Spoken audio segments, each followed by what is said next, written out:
ताम्बरान्विततनुं वरसुप्रवर्णं श्वेताश्वयुक्तरथगं सुरसेविताङ्घ्रिं दोर्भ्यान्धृताभयवरं वरदं सुधांशुं श्रीवत्समौक्तिकधरं प्रणमामि नित्यम्। वासुदेवस्य नयनं शङ्करस्य विभूषणं श्वेतमाल्याम्बरधरं श्वेतगन्धानुलेपनं श्वेतच्छत्रधरं वन्दे सर्वाभरणभूषितम्। आग्नेयभागे सरधो दशाश्वश्चात्रेयजो यामुनदेशगश्च प्रत्यमुखस्थश्चतुरस्रपीठे गदाधरो नो वतुरोहिणी सह चन्द्रं नमामि वरदं शङ्करस्य विभूषणं कलानिधिं कान्तिरूपं केयूरमकुटोज्ज्वलम्। वरदं वन्द्यचरणं वासुदेवस्य लोचनं सर्वलोकासेचनकं चन्द्रं तं प्रणतोऽस्म्यहम्। सर्वं जगज्जीवयति सुधारसमयैः करैः सोमदेहि ममारोग्यं सुधापूरितमण्डल। राजा त्वं ब्राह्मणानां चरमायापि सोदरः ओषधीनां चाधिपतिः रक्ष मां रजनीपते। कल्याणमूर्ते वरदा करुणारसवारिधे कलशोदधिसञ्जातकलानाथ कृपां कुरु। क्षीरार्णवसमुद्भूतचिन्तामणिसहोद्भव कामितार्थान् प्रदेहि त्वं कल्पद्रुमसहोदर। श्वेताम्बरः श्वेतविभूषणार्प्यः गदाधरः श्वेतरुचिर्द्विबाहुः चन्द्रः सुधात्मा वरदः किरीटी श्रेयांसि मह्यं प्रददातु देवः।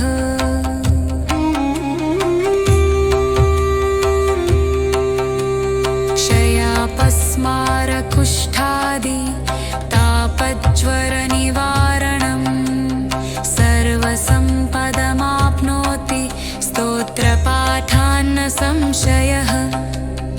इदं निशाकरस्तोत्रं यः पठेत् सततं नरः उपद्रवात् समुच्येतनात्र कार्याविचारणा। इति श्री चन्द्रस्तोत्रम् सम्पूर्णम्।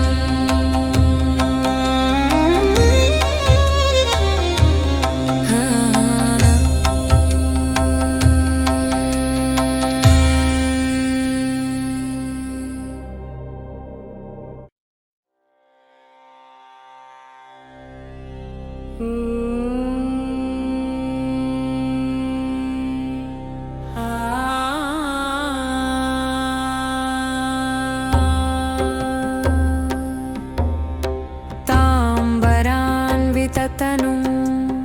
वरसुप्रवर्णं श्वेताश्वयुक्तरथगं सुरसेवितां ह्रीं दोर्भ्यां धृताभयवरं वरदं सुधांशुं श्रीवत्समौक्तिकधरं प्रणमामि नित्यम् वासुदेवस्य नयनं शङ्करस्य विभूषणं श्वेतमाल्याम्बरधरं श्वेतगन्धानुलेपनं श्वेतच्छत्रधरं वन्दे सर्वाभरणभूषितम् आग्नेयभागे सरधो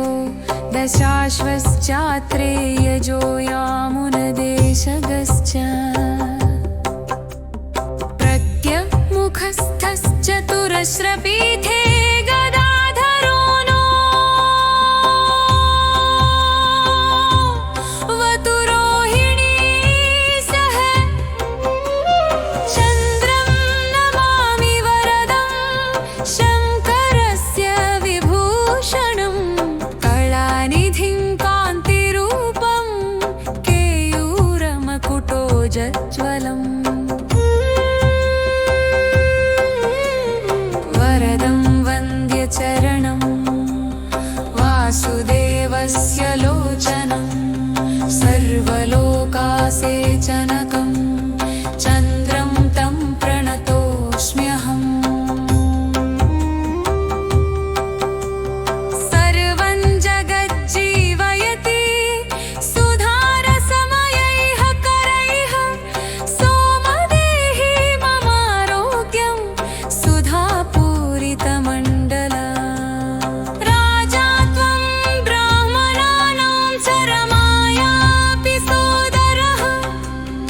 ओषधीनां चाधिपतिः रक्ष मां रजनीपते कल्याणमूर्ते वरदा करुणारसवारिधे कलशोदधिसञ्जातकलानाथ कृपां कुरु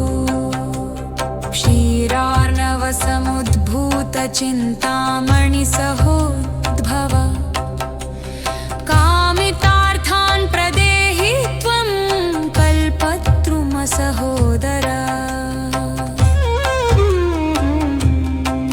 श्वेताम्बरः श्वेतविभूषणार्प्यः गदाधरः श्वेतरुचिर्द्विबाहुः चन्द्रः सुधात्मा वरदः किरीटी श्रेयांसि मह्यं प्रददातु देवः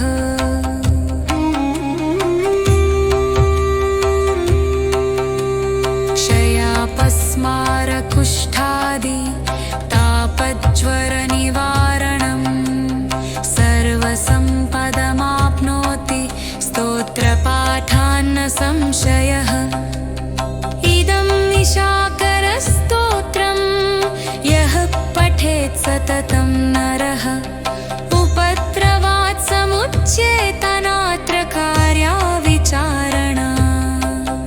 इति श्री चन्द्रस्तोत्रम् सम्पूर्णम्।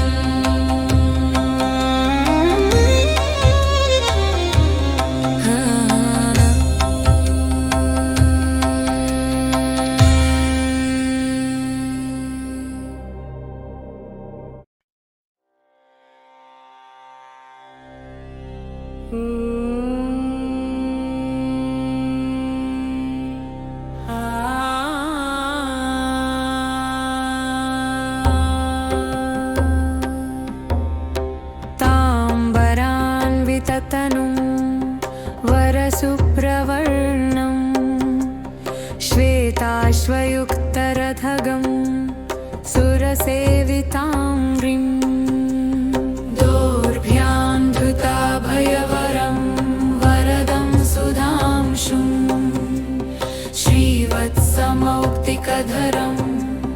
प्रणमामि नित्यम्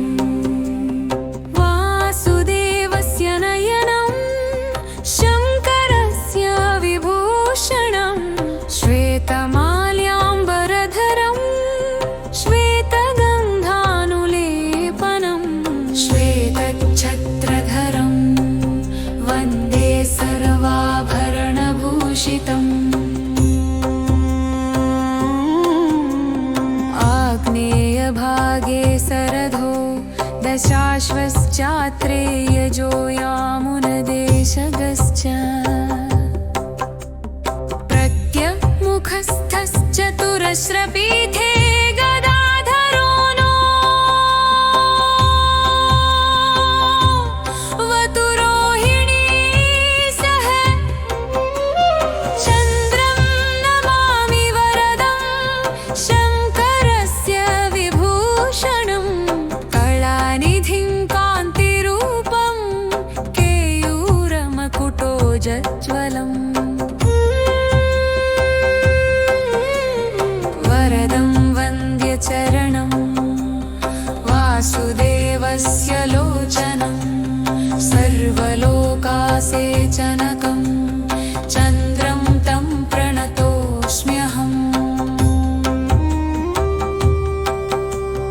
सर्वं जगज्जीवयति सुधारसमयैः करैः सोमदेहि ममारोग्यं सुधापूरितमण्डल राजा त्वं ब्राह्मणानां चरमायापि सोदरः ओषधीनां चाधिपतिः रक्ष मां रजनीपते कल्याणमूर्ते वरदा करुणारसवारिधे कलशोदधि सञ्जातकलानाथ कृपां कुरु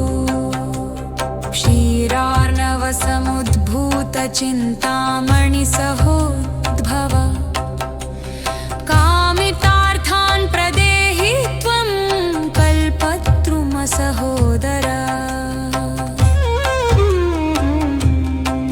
श्वेताम्बरः श्वेतविभूषणार्प्यः गदाधरः श्वेतरुचिर्द्विबाहुः चन्द्रः सुधात्मा वरदः किरीटी श्रेयांसि मह्यं प्रददातु देवः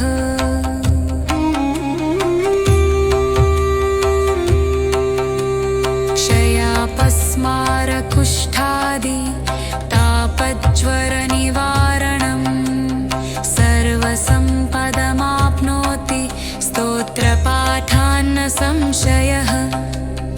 इदं निशाकरस्तोत्रं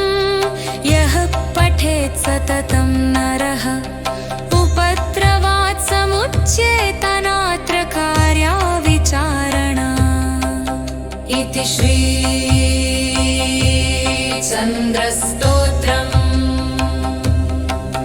सम्पूर्णम्।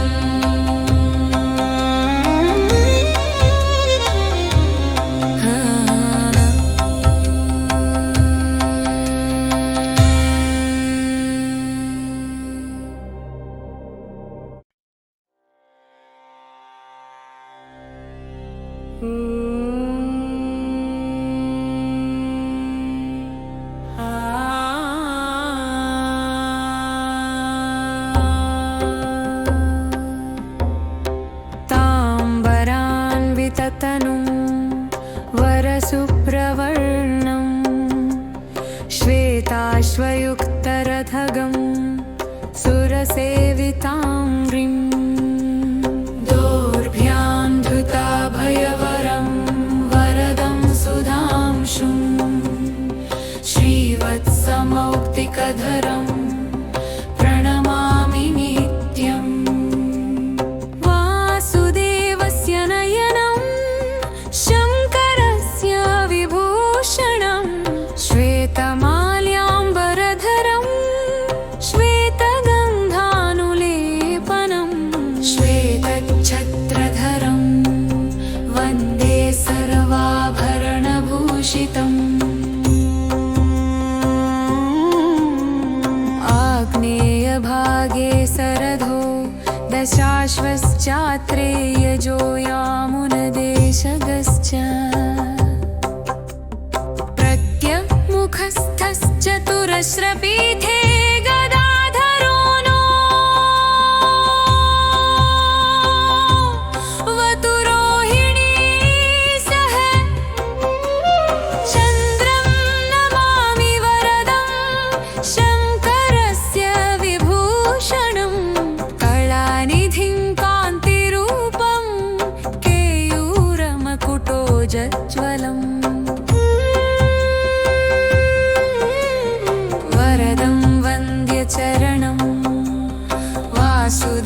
वासुदेवस्य लोचनं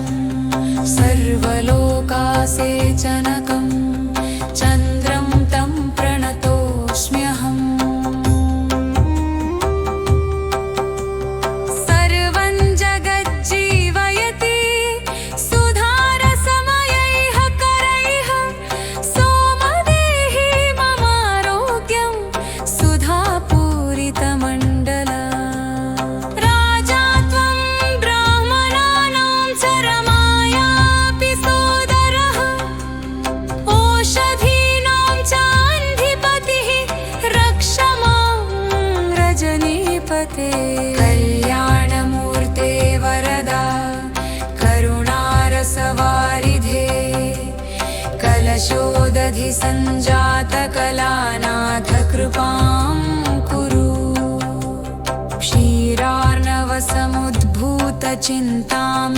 क्षीरार्णवसमुद्भूतचिन्तामणिसहोद्भव कामितार्थान् प्रदेहि त्वं कल्पतरुमसहोदरा श्वेताम्बरः श्वेतविभूषणार्प्यः गदाधरः श्वेतरुचिर्द्विबाहुः चन्द्रः सुधात्मा वरदः किरीटी श्रेयांसि मह्यं प्रददातु देवः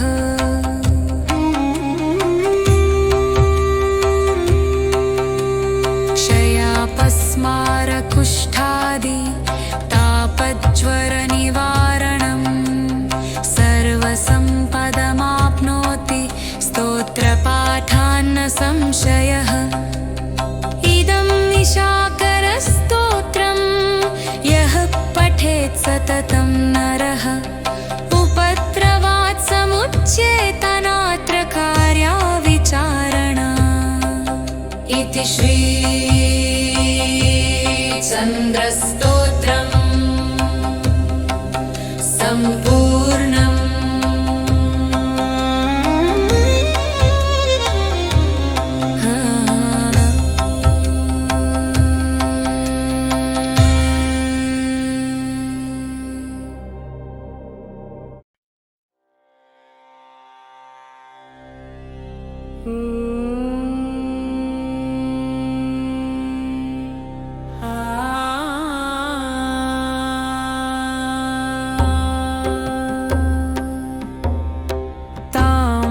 ताम्बरान्विततनुं वरसुप्रवर्णं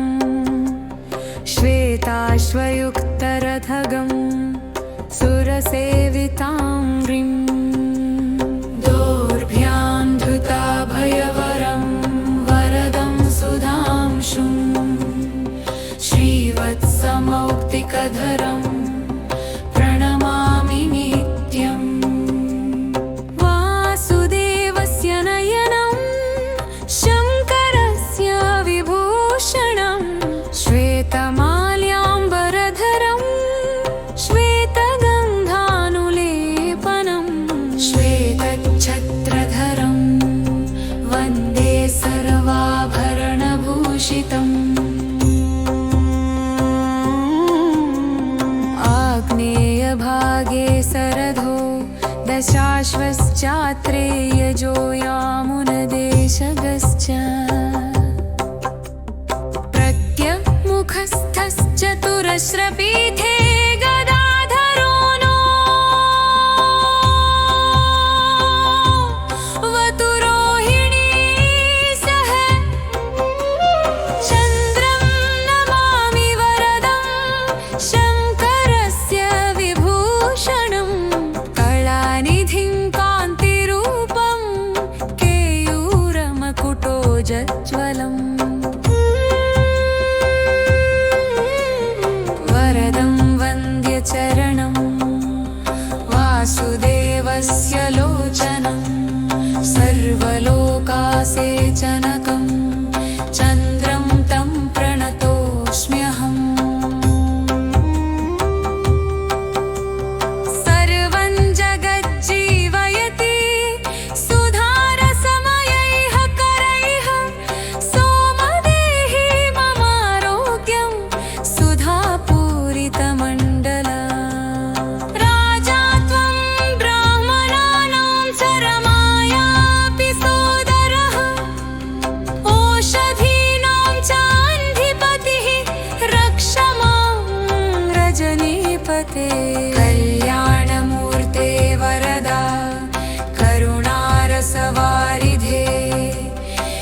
कलशोदधि सञ्जातकलानाथ कृपां कुरु क्षीरार्णवसमुद्भूतचिन्तामणिसहोद्भव कामितार्थान् प्रदेहि त्वं कल्पद्रुमसहोदर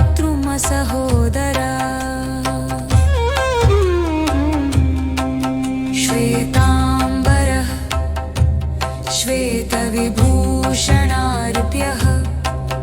गदाधरः श्वेतरुचिर्द्विबाहुः चन्द्रः सुधात्मा वरदः किरीटी श्रेयांसि मह्यं प्रददातु देवः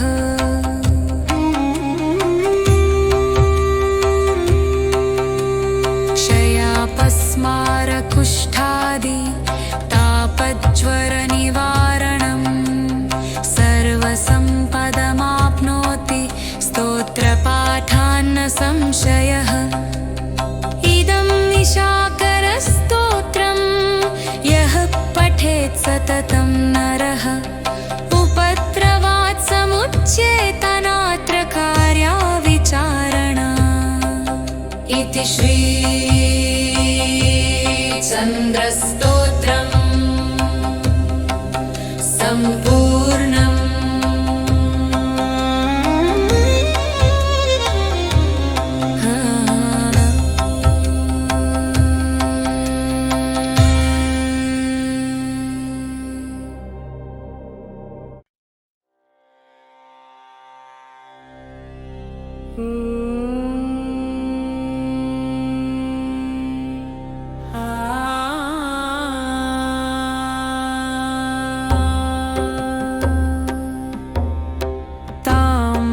ताम्बरान्विततनुं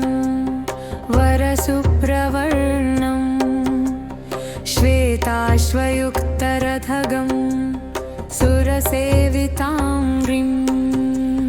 दोर्भ्यां धृताभयवरं वरदं सुधांशुं श्रीवत्समौक्तिकधरं प्रणमामि नित्यम् वासुदेवस्य नयनं शङ्करस्य विभूषणं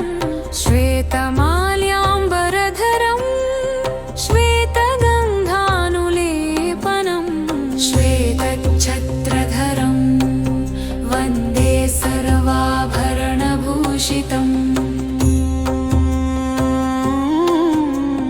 आग्नेयभागे सरधो दशाश्वश्चात्रेयजो यामुनदेशगश्च प्रत्यमुखस्थश्चतुरस्रपीठे गदाधरो नो वतुरोहिणी सह चन्द्रं नमामि वरदं शङ्करस्य विभूषणं कलानिधिं कान्तिरूपं केयूरमकुटोज्ज्वलम् वरदं वन्द्यचरणं वासुदेवस्य लोचनं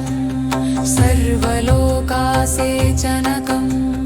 चन्द्रं तं प्रणतोऽस्म्यहम् सर्वं जगज्जीवयति सुधारसमयैः करैः सोमदेहि ममारोग्यं सुधापूरितमण्डल राजा त्वं ब्राह्मणानां चरमायापि सोदरः ओषधीनां चाधिपतिः रक्ष मां रजनीपते कल्याणमूर्ते वरदा करुणारसवारिधे कलशोदधि सञ्जातकलानाथ कृपां कुरु क्षीरार्णवसमुद्भूतचिन्तामणिसहोद्भव कामितार्थान् प्रदेहि त्वं कल्पद्रुमसहोदर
इति श्री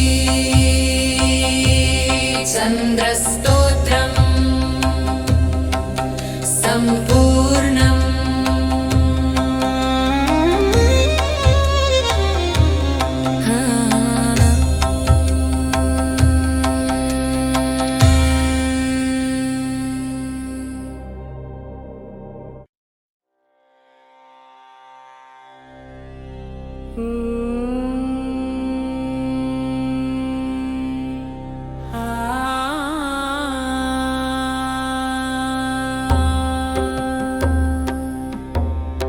ताम्बरान्विततनुं वरसुप्रवर्णं श्वेताश्वयुक्तरथगं सुरसेविताङ्घ्रिं दोर्भ्यां धृताभयवरं वरदं सुधांशुं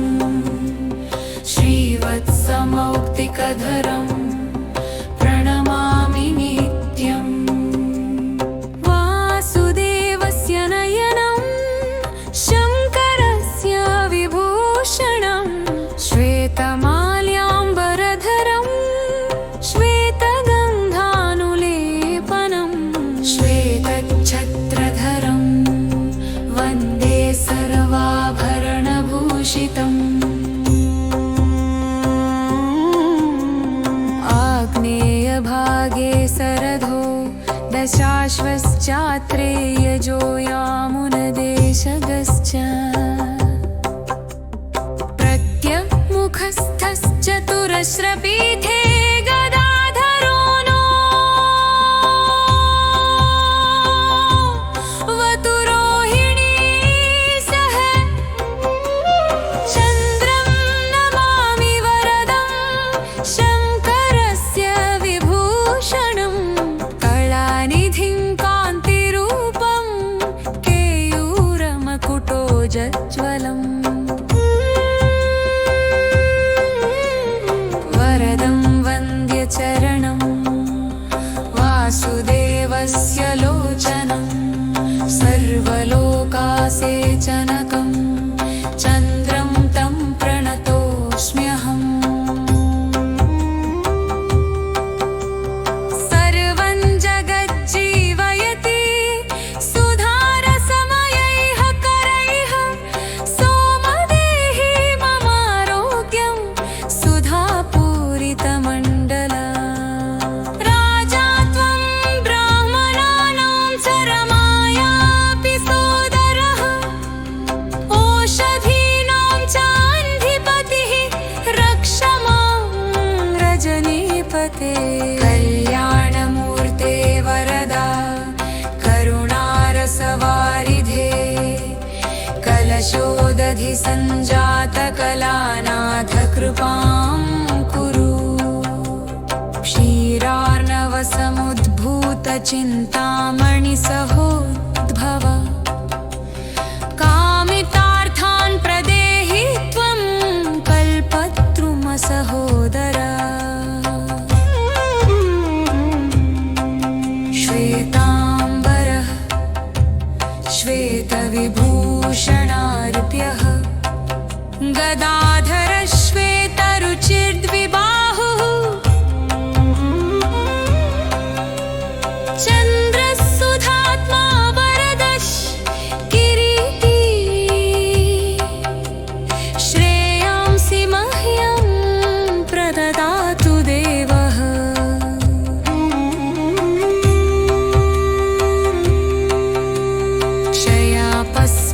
क्षयापस्मारकुष्ठादि तापज्वरनिवारणं सर्वसम्पदमाप्नोति स्तोत्रपाठान्न संशयः। इदं निशाकरस्तोत्रं यः पठेत् सततं नरः उपद्रवात् समुच्येतनात्र कार्या विचारणा। इति श्री चन्द्रस्तोत्रम् सम्पूर्णम्।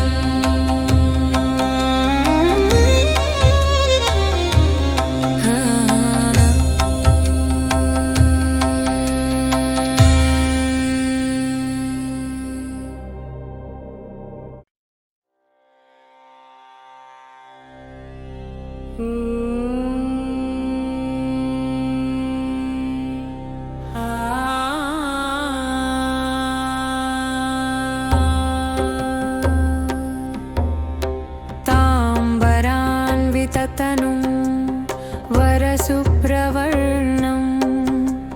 श्वेताश्वयुक्तरथगं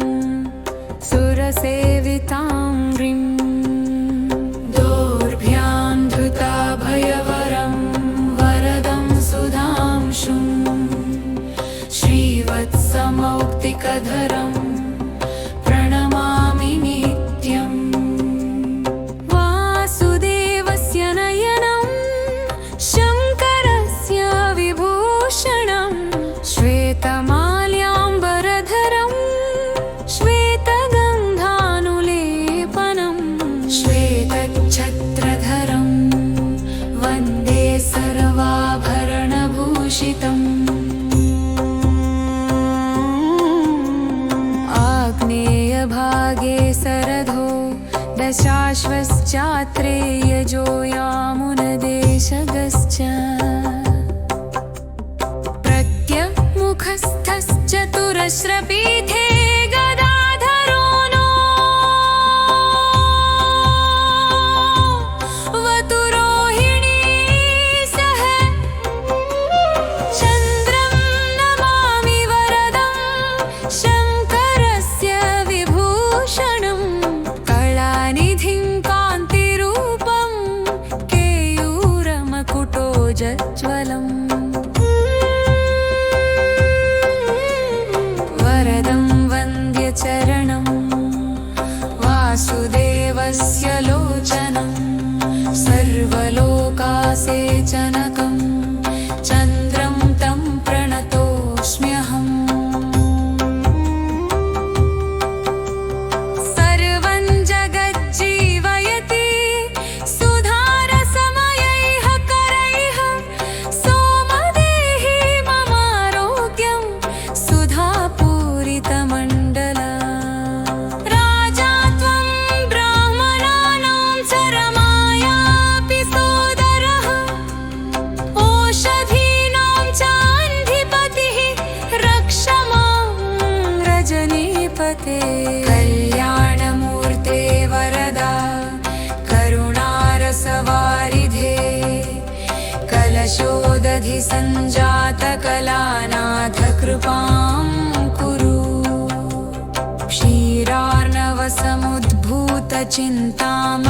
क्षीरार्णवसमुद्भूतचिन्तामणिसहोद्भव कामितार्थान् प्रदेहि त्वं कल्पतरुमसहोदरा श्वेताम्बरः श्वेतविभूषणार्प्यः गदाधरः श्वेतरुचिर्द्विबाहुः चन्द्रः सुधात्मा वरदः किरीटी श्रेयांसि मह्यं प्रददातु देवः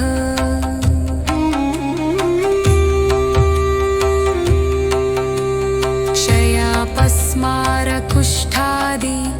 तापज्वरनिवारणं सर्वसम्पदमाप्नोति स्तोत्रपाठान्न संशयः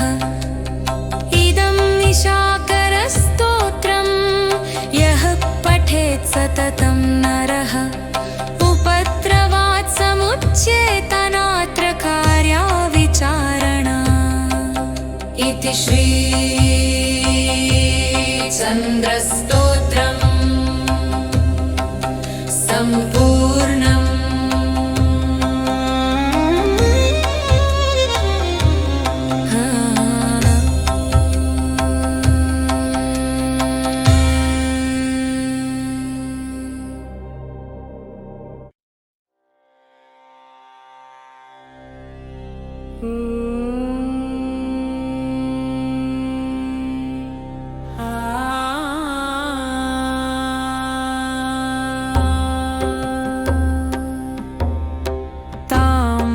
ताम्बरान्विततनुं वरसुप्रवर्णं श्वेताश्वयुक्तरथगं सुरसेविताङ्घ्रिं दोर्भ्यां धृताभयवरं वरदं सुधांशुं श्रीवत्समौक्ति दशमौक्तिकधरं प्रणमामि नित्यम् वासुदेवस्य नयनं शङ्करस्य विभूषणं श्वेतमाल्याम्बरधरं श्वेतगन्धानुलेपनं श्वेतच्छत्रधरं वन्दे सर्वाभरणभूषितम् आग्नेयभागे सरधो दशाश्वश्चात्रेयजो यामुनदेशगश्च प्रत्यमुखस्थश्चतुरश्रपीठे गदाधरो नो वतुरोहिणी सह चन्द्रं नमामि वरदं शङ्करस्य विभूषणं कलानिधिं कान्तिरूपं केयूरमकुटोज्ज्वलम् वरदं वन्द्यचरणं वासुदेवस्य लोचनं सर्वलोकासेचनकं चन्द्रं तं प्रणतोऽस्म्यहम् सर्वं जगज्जीवयति सुधारसमयैः करैः सोमदेहि ममारोग्यं सुधापूरितमण्डल राजा त्वं ब्राह्मणानां चरमायापि सोदरः ओषधीनां चाधिपतिः रक्ष मां रजनीपते कल्याणमूर्ते वरदा करुणारसवारिधे कलशोदधि सञ्जातकलानाथ कृपां कुरु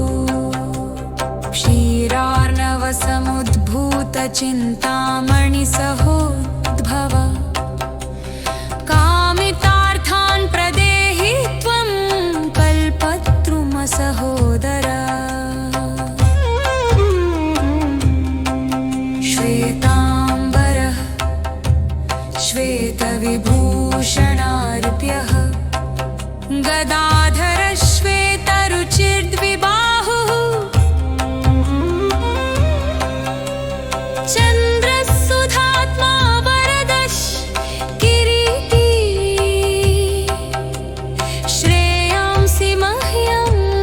प्रददातु देवः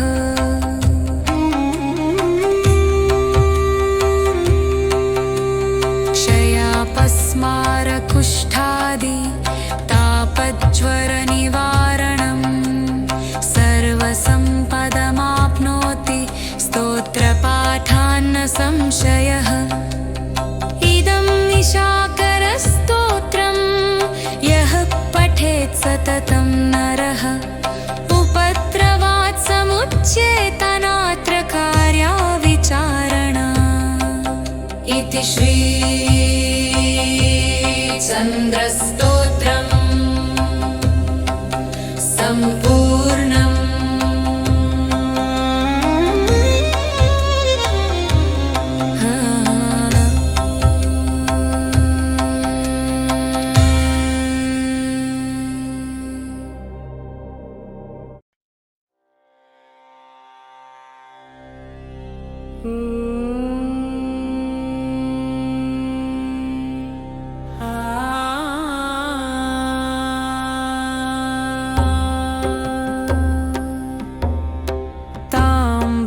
ताम्बरान्विततनुं वरसुप्रवर्णं श्वेताश्वयुक्तरथगं सुरसेविताङ्घ्रिं दोर्भ्यां धृताभयवरं वरदं सुधांशुं श्रीवत्समौक्तिकधरं प्रणमामि नित्यम् वासुदेवस्य नयनं शङ्करस्य विभूषणं श्वेतमाल्याम्बरधरं श्वेतगन्धानु श्वेतच्छत्रधरं वन्दे सर्वाभरणभूषितम् आग्नेयभागे सरधो दशाश्वश्चात्रेयजो यामुनदेशगश्च प्रत्यमुखस्थश्चतुरस्रपीठे गदाधरो नो वतुरोहिणी सह चन्द्रं नमामि वरदं शङ्करस्य विभूषणं कलानिधिं कान्तिरूपं केयूरमकुटोज्ज्वलम् वरदं वन्द्यचरणं वासुदेवस्य लोचनं सर्वलोकासेचनकं चन्द्रं तं प्रणतोऽस्म्यहम् सर्वं जगज्जीवयति सुधारसमयैः करैः सोमदेहि ममारोग्यं सुधापूरितमण्डल राजा त्वं ब्राह्मणानां चरमायापि सोदरः ओषधीनां चाधिपतिः रक्ष मां रजनीपते कल्याणमूर्ते वरदा करुणारसवारिधे कलशोदधि सञ्जातकलानाथ कृपां कुरु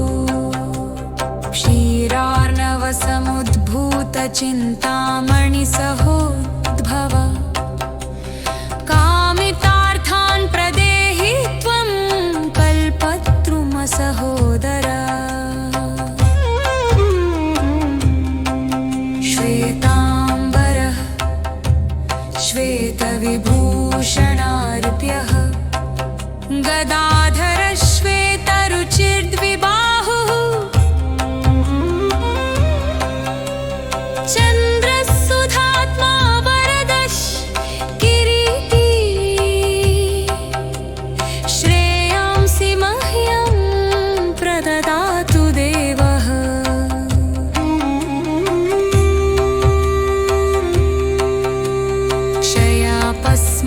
क्षयापस्मारकुष्ठादि तापज्वरनिवारणं सर्वसम्पदमाप्नोति स्तोत्रपाठान्न संशयः इदं निशाकरस्तोत्रं यः पठेत् सततं नरः उपद्रवात् समुच्येतनात्र कार्या विचारणा इति श्री चन्द्रस्तोत्रम् सम्पूर्णम्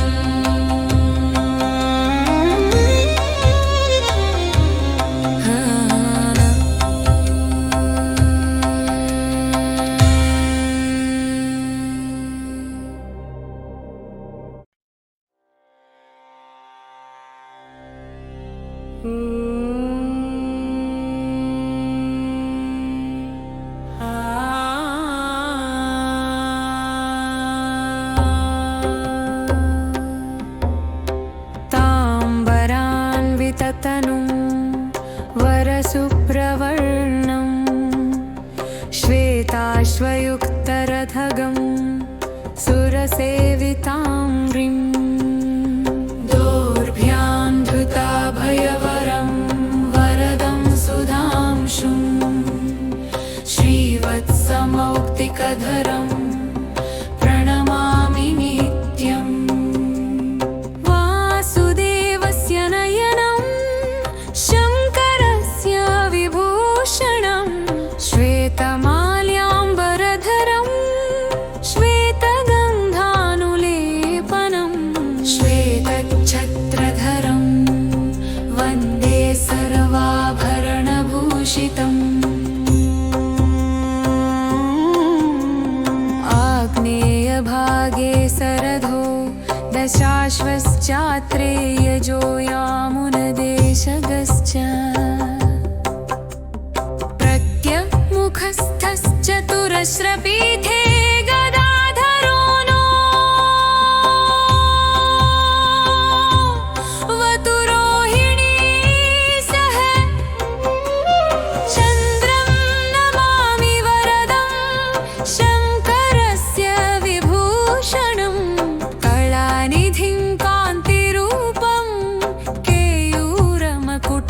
कुटोजज्वलम्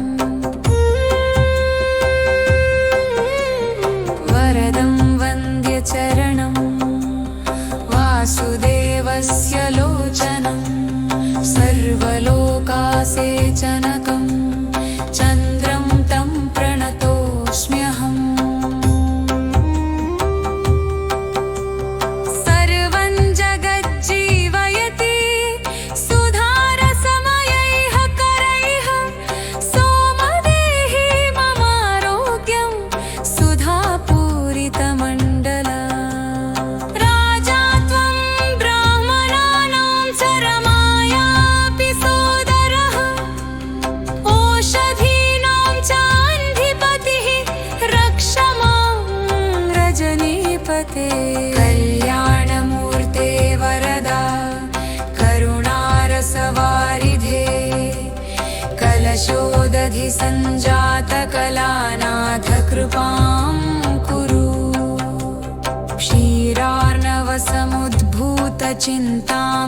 क्षीरार्णवसमुद्भूतचिन्तामणिसहोद्भव कामितार्थान् प्रदेहि त्वं कल्पतरुमसहोदर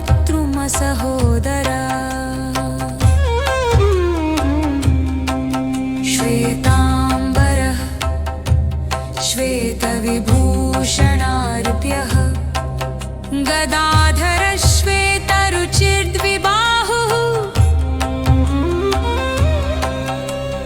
चन्द्रः सुधात्मा वरदः किरीटी श्रेयांसि मह्यं प्रददातु देवः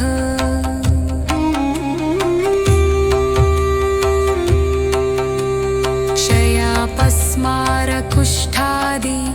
तापज्वरनिवारणं सर्वसम्पदमाप्नोति स्तोत्रपाठान्न संशयः इदं निशाकरस्तोत्रं यः पठेत् सततं नरः उपद्रवात् समुच्येतनात्र कार्याविचारणा इति श्री चन्द्रस्तोत्रम् सम्पूर्णम्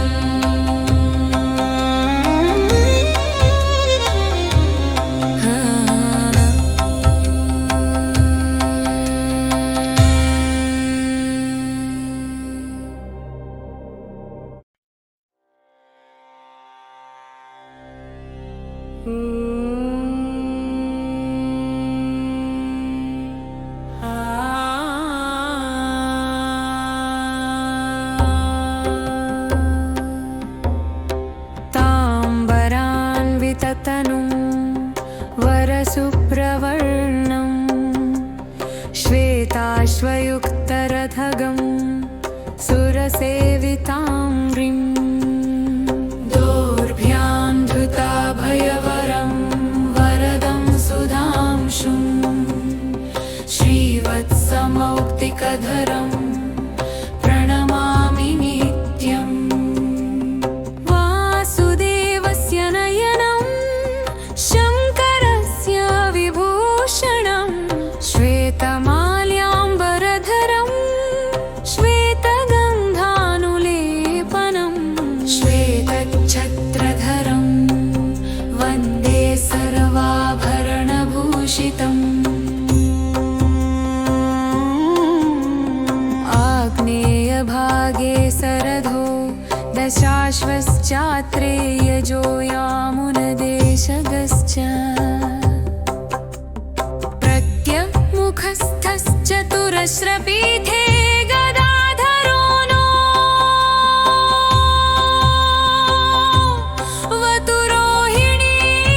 सह चन्द्रं नमामि वरदं शङ्करस्य विभूषणं कलानिधिं कान्तिरूपं केयूरमकुटोजज्वलम् वरदं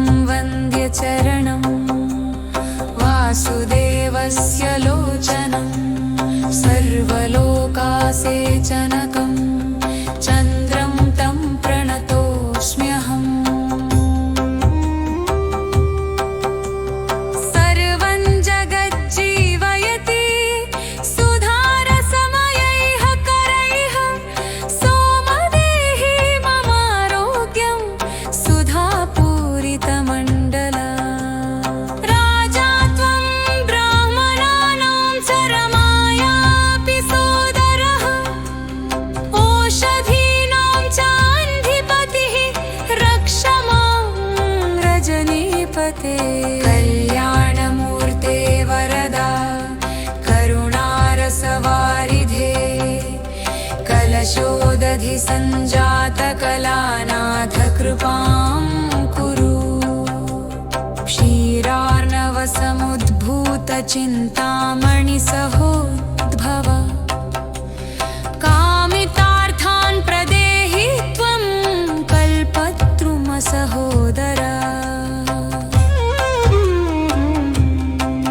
श्वेताम्बरः श्वेतविभूषणार्प्यः गदाधरः श्वेतरुचिर्द्विबाहुः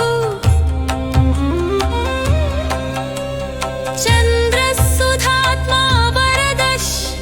किरीटी श्रेयांसि मह्यं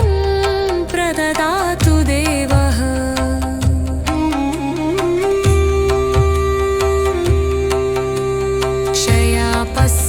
क्षयापस्मारकुष्ठादि तापज्वरनिवारणं सर्वसम्पदमाप्नोति स्तोत्रपाठान्न संशयः इदं निशाकरस्तोत्रं यः पठेत् सततं नरः उपद्रवात् समुच्येतनात्र कार्या विचारणा इति श्री चन्द्रस्तोत्रम् सम्पूर्णम्।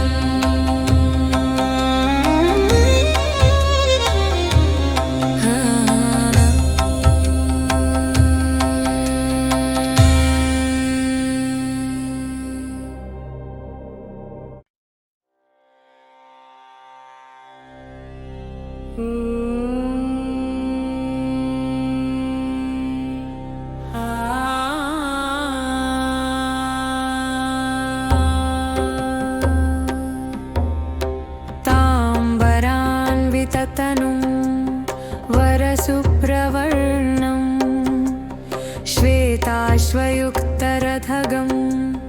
सुरसेविताङ्घ्रिं दोर्भ्यां धृताभयवरं वरदं सुधांशुं श्रीवत्समौक्तिकधरं प्रणमामि नित्यम् वासुदेवस्य नयनं शङ्करस्य विभूषणं श्वेतमाल्याम्बरधरं श्वेतगन्धानुलेपनं श्वेतच्छत्रधरं वन्दे सर्वाभरणभूषितम् आग्नेयभागे सरधो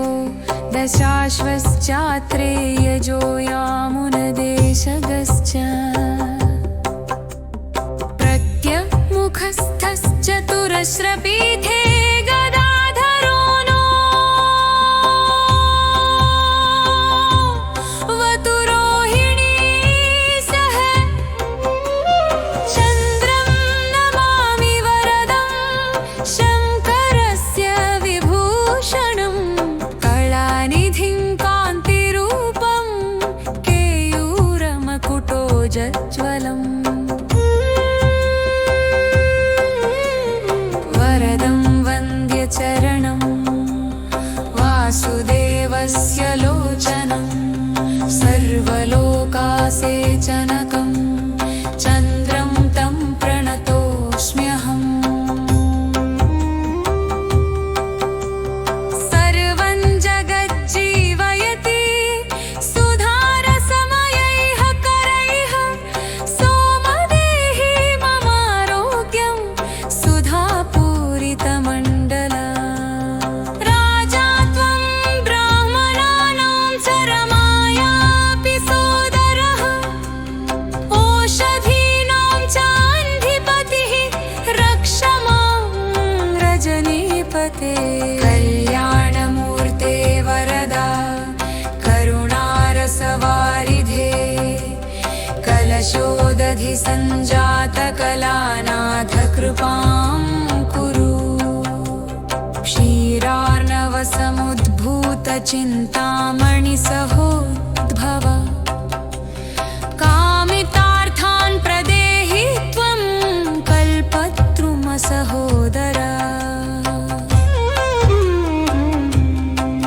श्वेताम्बरः श्वेतविभूषणार्प्यः गदा